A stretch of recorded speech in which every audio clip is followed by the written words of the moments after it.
Do you ever feel like you're missing out on investing? And whenever you do enter the stock market, it feels just like this?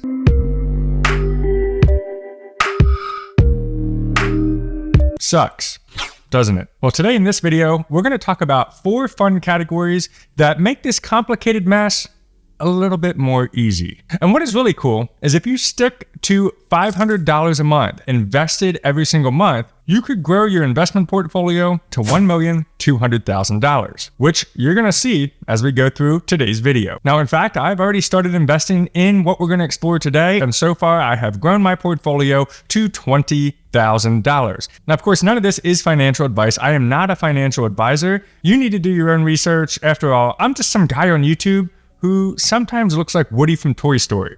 Do your own research. Let's start off with the very first fund category, and that is growth and income. Now, growth and income, that means you're looking for a conservative fund that grows at a minimum of about 10% on average every single year. The income part of growth and income means that it pays a very good dividend percentage. Like to be amazing for like 3% or more in dividends. Now, for my category specifically, I use the fund SCHD. This is Schwab's US Dividend Equity ETF. Now, as you can see right here on Seeking Alpha, they have a dividend yield of 3.27% with an annual payout of $2.43. Even better yet is that the fund has returned a total of 156% in growth over the last 10 years. Now, this fund holds what we call a lot of dividend aristocrats and dividend kings. These are consistent companies that have either raised or maintained their dividend for a set period of time.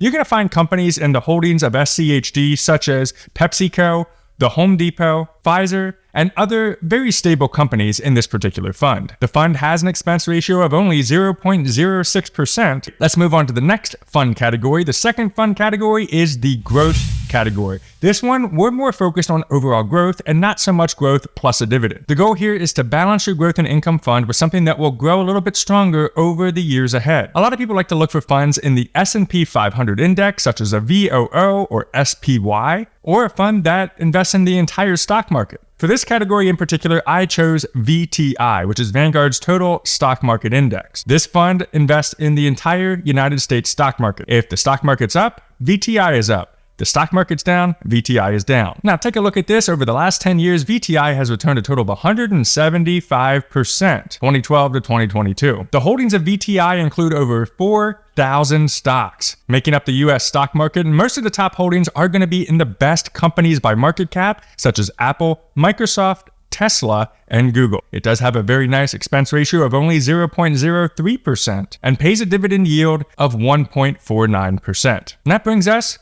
to fund category number 3. And fund category number 3 is what we call the wild child, the aggressive growth fund category. When the aggressive growth fund is up, oh, it's up and it's amazing. But when it's down, it hurts.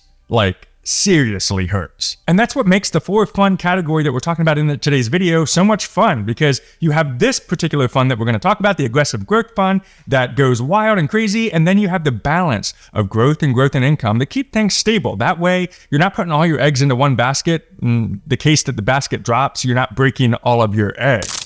You're spreading them across all of these different ETFs, which makes it a nice fun ride. And we'll see the benefit of that in just a few moments. Now, an aggressive growth fund is one that you're going to want to do some additional research on. You're looking for things like technology, new innovation, or emerging trends. Things like that can make up a great aggressive growth. Now, you can go as aggressive as you want or as calm as you want. A lot of times, aggressive growth funds are very expensive, but I found one, and while it may not be extremely aggressive, it's aggressive enough for my taste. I opted for NASDAQ 100's QQQ fund for this particular category. This one tracks the NASDAQ 100 index and is very tech heavy, representing 47% of the portfolio invested into technology funds. The expense ratio clocks in at 0.20%. This one is going to be the most expensive expense ratio in the group. And of course, what makes it fun for the aggressive fund category is in the last 10 years, this one here, up 343%. Now, the dividend yield is the smallest of the bunch at 0.61%, but it does still pay a dividend,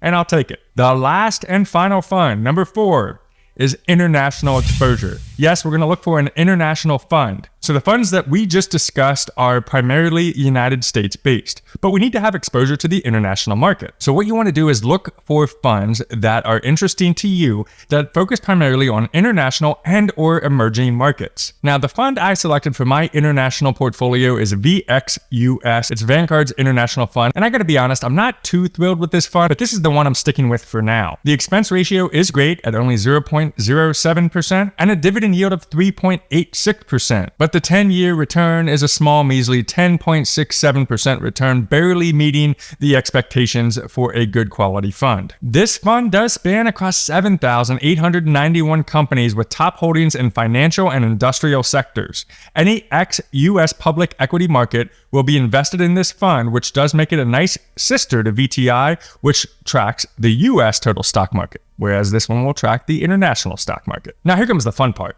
Let's say we invested in these 4 funds. If we would have invested $500 a month from December of 2011, here's what we're looking at. I chose $500 a month because that represents the average car payment. Instead of going into debt for cars, maybe find a cheaper alternative where you don't have to spend so much every single month, and instead you can invest that money into the stock market. If we invest in QQQ, VTI, and SCHD for that period of time that we just mentioned, your $500 invested every month would grow to a total of $128,611. Now that's not really a bad start, but it gets even better. The stock market has returned on average 10% per year. So to be safe, let's take it as 10% growth and not 12% growth as we look ahead to the future. So what we're going to continue to do is keep our balance of $128,000 for the next 20 years, assuming a return rate of 10% as we just mentioned, and we're going to continue to contribute $500 at the end of every single month. Your balance could grow to a total of $1,220,249. Now, if you're just starting off and you have time on your side, this should get you super excited. I hope it does.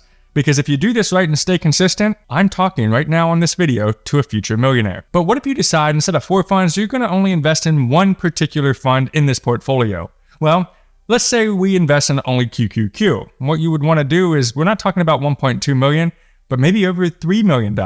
And that is explored in this video right here, and I'll see you right over on that one.